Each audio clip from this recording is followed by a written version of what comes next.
Coach, can you hear? Yeah. Shit. Hey, Phil, I'm going to start off with the medical here. Is that okay?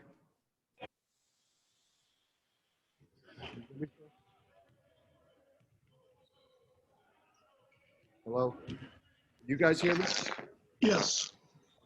Yeah, so just some of the availability with people tomorrow. Isaiah had an ankle early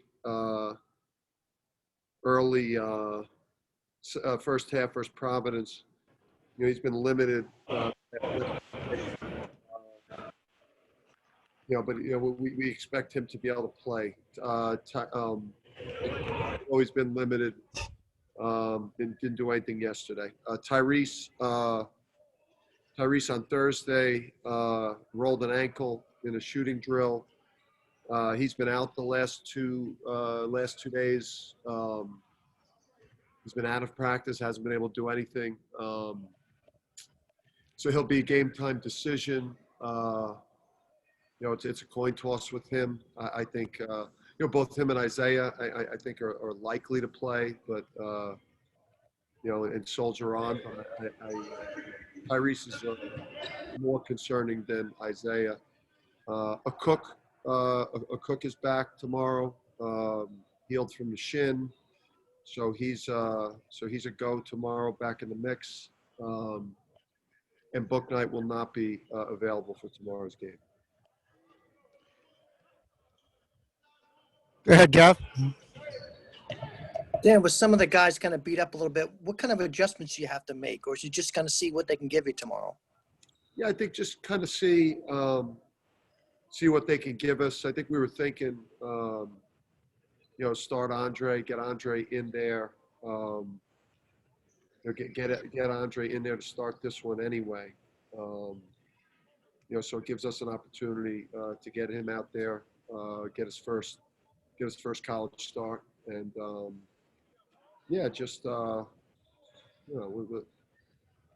just deal with stuff that's as it comes. We have to obviously limited what we're able to do in practice, but this team has dealt with a lot. Has dealt with a lot this year, so we should be pretty comfortable in this. Neil?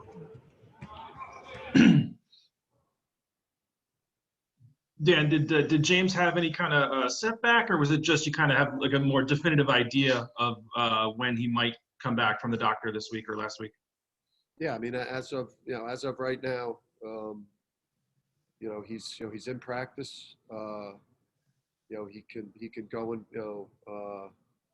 we're following obviously the advice of the medical people on this, the surgeon. So he's back in practice and is not cleared for games yet. So but he's looking better, he's looking stronger. Imagine Dave? we'll see him at some point. Please see him at some point. And is it fair to say, and maybe it isn't, but is it fair to say that Andre would thrive a little more in sort of an up-tempo type game? And since you guys are playing a little slower, a little more methodical, is it possible, we won't really quite see everything he can offer moving forward here if you playing this type of style? I mean, I think you see flashes of the passing. I think you see obviously the athleticism and his ability, to make plays out there with his athleticism. So when we're getting after people in our man defense, or we're in a three-quarter court pressure, or how about we get some stops? We haven't gotten a whole lot of stops. We're not causing a lot of turnovers. We're not blocking a lot of shots that stay in bounds, so we could get out in transition. So, he'd be able to, he and we would be able to, play faster if we created more turnovers, forced more misses. We obviously want to take really good shots. but we would like to be able to play, a little faster. Tom? Dan, Xavier's probably one team that's gone through something similar to what you guys have. They've had a lot of stoppages. They've only played once since January 10th. I know you have to look at fairly old film with them, but what do you see from them? What do you feel like they're going to present tomorrow? Yeah, I mean, really, really good team. A top four or five team in our league. Obviously, Scruggs. Scruggs is one of the better players in the league, and a warrior. And a two-way player that he's got a great chance to be, an NBA player. Just a physical style. I think they have a lot of weapons on offense. A lot of shooting. Fremantle is just an ass kicker. That kid, tough as nails, and I think they got a really good team. It's hard to prepare for the game because they've played so infrequently. We've gone back, it's really hard to have a grasp of how they're going to play us because, they haven't played much lately. So, Gavin? Dan, you mentioned after the PC loss that the guys are kind of struggling with their confidence. How do you get that back? You get back in and you get back in practice and, you come in with a lot of energy and you have great preparation for the next moment when you're under the bright lights. And, you just trust what's gotten you here, as a player or as a coach or as anyone that's a part of a program like this. It's taken an exceptional, it's taken an exceptional amount of effort to get to this point and performances to be associated with the program right now. And these guys just gotta be tough-minded mentally and understand that every team goes through a tough stretch of the season. And that we've got to overcome the challenges that we're facing right now. And the only thing that's going to make us feel better is getting a win. And, in the end, the best way to get over yourself and to not suffer anxiety and frustration and nerves of bad performances is just to throw yourself into the team, throw yourself into winning only. Just care about winning, care about others, takes a lot of pressure off yourself. Have they done that?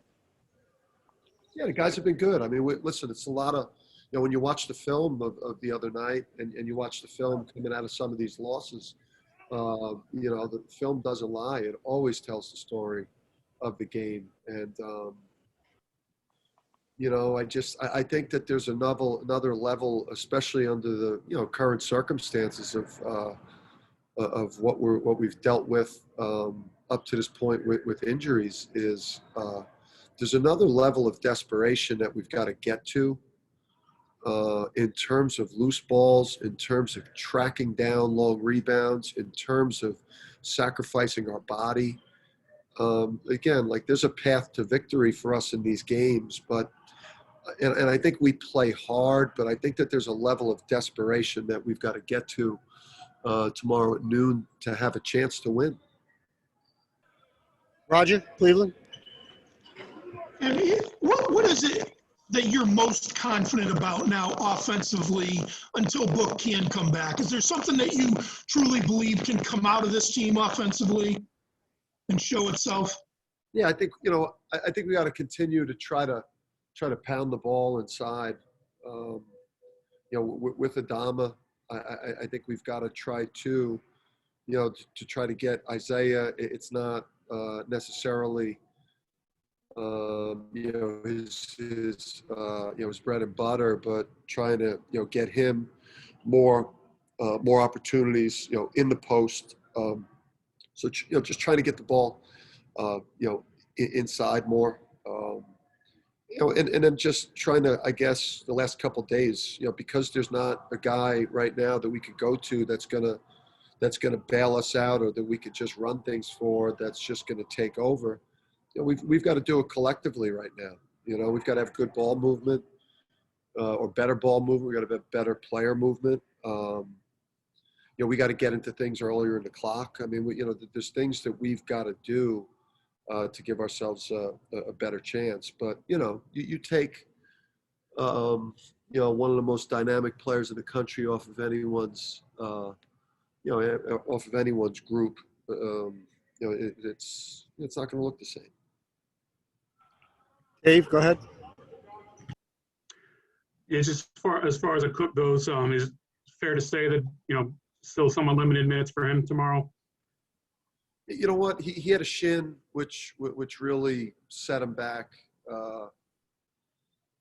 maybe a week, maybe even a little bit more, where he couldn't practice. And, we obviously got him checked out and got him MRI'd, and everything came back clean. And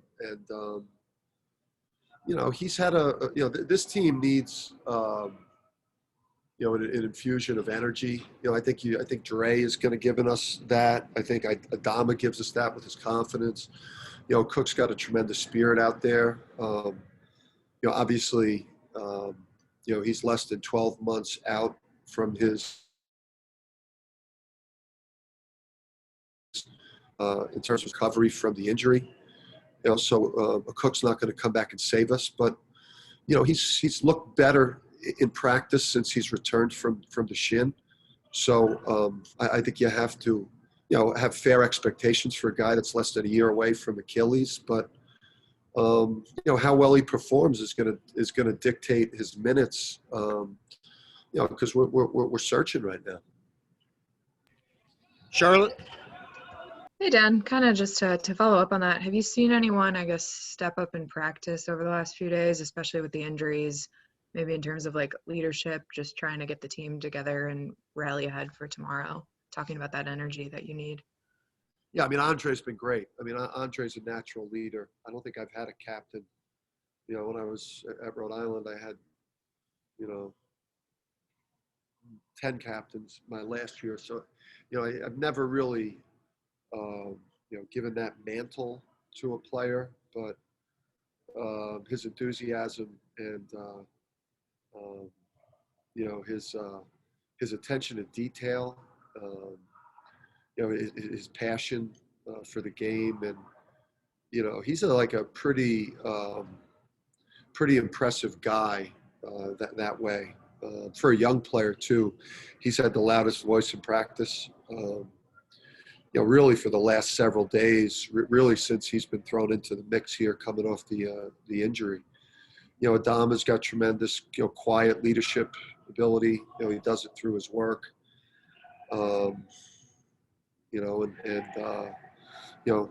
It's not an incredibly vocal group. So, a lot of it right now is coming from, the young guys. And I think that, this team got used to a lot of that coming from Book. And, because Book is an alpha. And, so, losing Book, I think, has affected the personality of the team a lot. And I think Dre's been infusing a lot of energy, trying to follow up on that, how, I guess, involved is Book on the sidelines in practice, kind of being with Andre kind of trying to take over that, I guess, voice so much? What is Book able to give in terms of that, besides like on the sidelines during games and stuff? Yeah, I mean, he's in practice, so he's actually, he's in the practices, so I don't know what, on the sideline during the games, I don't know exactly what he's doing in terms of, his vocal, how he's helping us verbally, because I'm dealing with the game. But, it's hard for a guy when you're out and you're watching the team lose and struggle a little bit. It's hard for you to be really vocal, because you're not out there, and it hurts him that he's not out there. So he's a lot more vocal and verbal and more he's got more energy when he's active, and I think that goes for just about any player that's hurt and can't help his team. Any other questions, guys? TV guys, Brandon or Aaron? I'm good, but thank you, Phil. Okay. Any other questions, guys? That's it? Okay. Thanks, Coach. Thanks, everybody. Thanks, Dan. Thanks, Dan. Bye, everybody. Bye. Bye. Have a good one. Good evening. Thank you.